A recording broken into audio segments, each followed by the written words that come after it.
All Look right. at us. So to start off, my name is Stephen Boyd. I am a mainframe systems programmer. I would like to say that I've recently mainframe system programmer promotion within the first year of my tenure here. So rapid development. Now I'm going to pass it over to. Yeah, I'm Andrew Meister, also a mainframe systems programmer. All right. So we both went to NIU, so I'm going to actually answer a little bit for both of us. We had no choice but to touch the mainframe going to NIU. We had a curriculum Yeah. which is one It of got our you involved. yeah, it was a So. make or break to actually graduate. And going through the environment, we got familiar with saying like, oh, okay, it's not so bad. You get to see coding and programming at this basic element, and afterwards, it's the demand for people within this field. You see that there's a lot of corporations that come by to NIU specifically, like CompuWare, Ensono, and, BMC, BMC. Okay, CA. okay, fine, yes. If we want to get technical. One of my co-workers actually worked for Axiom, and he singled me out specifically, so that's how I got into the mainframe specifically. Yeah, my journey was pretty similar. Went to a job fair at NIU and just got a bunch of flyers and sent out my resumes to whoever would send one back, really. I would have to say Mike Fontanetta. He was the person who, when I had my first interview here, he sat in on that meeting, super passionate about the mainframe, just all together. I also got to meet with Craig Nipchild, who is my senior now, or my team lead now, and both of those guys were super influential in making me feel passionate about the mainframe as well. Well, like I said before, my coworker, who's the junior, his father, Louis Bonilla Sr., really put in a lot of work and a lot of good work to actually get a job here. He was there for my interview, and I also got an interview with Mike Panaz. Later did I not realize that Mike Panaz is the head honcho. Yeah. So Head honcho of the mainframe area. I was surprised to see that they got a call back like, hey, come in, we want to see you work. So it was a lot of exposure from, just the basic stuff like JCL and things like that, all the way through to Rex and then C++ and Unix systems that you can port onto there. Yeah. It was really neat. But I'd say both of us had a lot of exposure and a lot of passion given to us from coming, to Ensono more than anywhere else, I'd say. Yeah. I will say the singular. I am the first generation. There's been a lot of work to actually see about development throughout our first couple of months here. We got introduced to a very extensive process known as the software research. Yeah, that was a lot of fun. The mentorship program has, since I've joined, become more standardized and easier for new hires to actually come through and actually like, these are the topics that you need to brush up on. So when I'm seeing that the next generation, and I'm telling them, okay, we're going to actually add volumes, or we're going to actually fire these systems offline, and they can fire it back with answers before I even ask the question. So if you're the first generation, I guess that makes me generation 0. I sort of was. Oh, that was so sad. I was sort of the first one exposed to this whole mentorship program with Luis Bonilla Sr., who put together, a really great curriculum, but even, the best laid plans until you put them into action will always need refinement. So working with him together on, sort of the mentorship thing, I think we came up with some good ideas on how to refine the process. The new mainframe talent is that each generation is going to have a period where they're the new person and they're working on these basic things, and then just beyond that where they're teaching the next generation. I think that's a very good practice to have.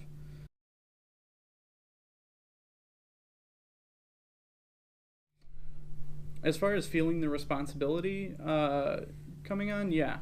I'm already in a position where I sort of feel beyond the basic necessities of the system, and I've taken on 2 LPARs now, so I'm already taking up the reins from some of the other more experienced senior members, and I'm filling my role, I feel.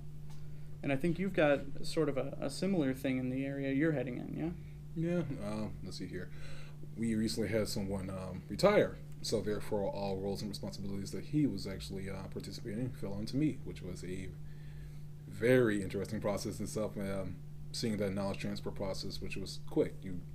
Someone's retiring, and typically you may have like a month or a half, and they have to specify time during that month and a half for you as they actually finish up whatever they're working with.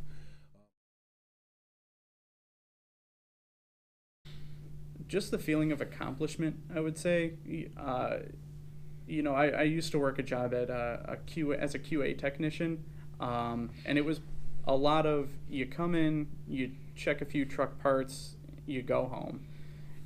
Working here, it feels like every new product requires its own dedicated time, and every new client system requires that dedicated time to really invest in it. So you really feel like you're a part of that program almost, and you feel responsible for it. So when someone comes to you with, hey, I don't know why this isn't working, and you're able to tell them, oh, right, because we had this issue, there's a real sense of growth from that. And, every day, every new milestone you hit just further reinforces that. It does take your time. As you said, waking up at 3 in the morning sometimes, on weekends, after out of the clock and stuff. So, there is a drain there. But the way I've seen it working here, they're always willing to compensate you for that. You put the hours in, you'll get those hours back out. But I feel like that is sort of a deterrent or that's got to be, you got to at least know about it. That, they'll be calling you up at 3 in the morning sometimes because something's not working. Or, other times of the day. And you got to sort of be able to really, roll with those kind of actions. I think that's sort of the biggest thing. Expand your notion of what the mainframe is, what being in the mainframe environment really is.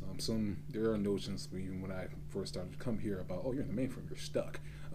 Yeah, that is your true. Your skills don't transfer over.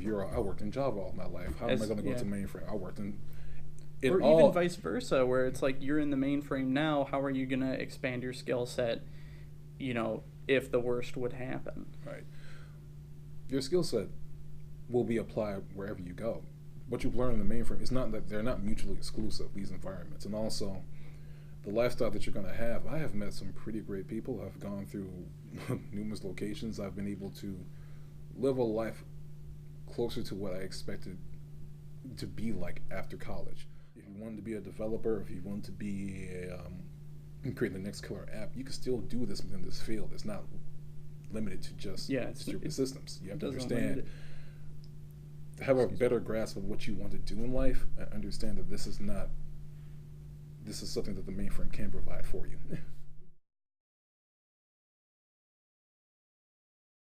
I mean, we're here not. I see it sort of. We're not here as Ensono. We're here as this collective of clients, because that's who we're providing service for to begin with. So anything I do sort of needs to be. I'm doing it for a specific client or for the clients as a whole. Me personally, I sort of see very little done for Ensono and more done as a collective of clients. So for a client, I recently had a new responsibility brought on me where I'm going to be running sort of the ZOS upgrades. So we have a new ZOS platform that we're rolling out, and I needed to be there to provide not only direction for my team on keeping pace with our schedule, but also to relay that information to the client as well as pass off the go no go for whether we're going to go through with this upgrade. If there's no issues, we should.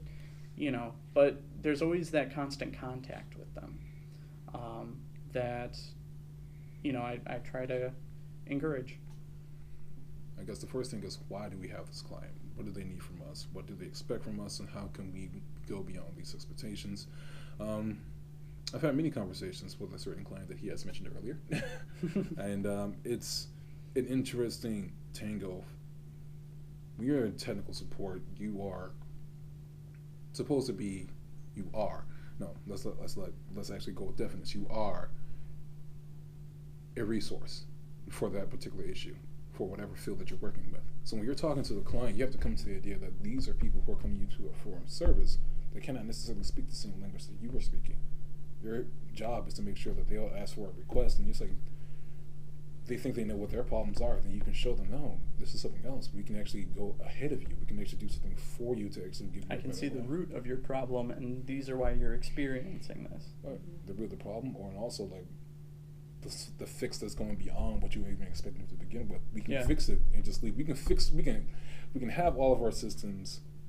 We can fix whatever issue that the client may have, and that can need to be done with it. The question is, how can we fix it to a point where the client no longer has this issue? How can we go to the point where the client is, where we can anticipate the issue, fix it before they even have anything, and possibly make the process even better. And understanding that this is what we're supposed to do. Whenever you're talking to the client or thinking about their well-being or their environments, you're trying to figure out a way to, like, how can we one up ourselves, and how can we one up for the client? How can we make sure that they are satisfied with our business, our tenure, and how can we actually make it to the point where they're going around specifying us to others, or going on behalf, or just raving and good remarks about it. It's this whole environment where they are our clients, but they're also our family. I know this is a sound. I know that it's like that's a bit cheesy. That is a bit cheesy. You get one, I get one. But no, like it's honestly how I feel about it. You can tell them. You can tell someone. You can speak to someone 1,000 times that this is the way it's supposed to do. But if you show them, implement, and then really enforce like a better way of doing things, or reinforce your processes. Yeah. I think that shows a lot to the client, that when we take them on, that we intend on really taking care of their issues. That, us as sort of an outsourcer for the mainframe, that they can take their mind off the mainframe. Exactly. They can focus on what they're trying to do best. We'll take care of this piece. Exactly. Say we're both interested in fighting games. No. You're not anymore? No. You're bailing on me on this one? Yeah, I'm just going to leave you out in the dirt. All right. No. Yeah, as you can see, that we are super, video games was one thing. Video games is a big thing for me. I used to actually make a lot of stuff, little engines and fighting games, and try to actually, basically just creating different programs. So yes, this kind of feels right into that line of work. Also, since traveling a little bit, I love the idea of traveling.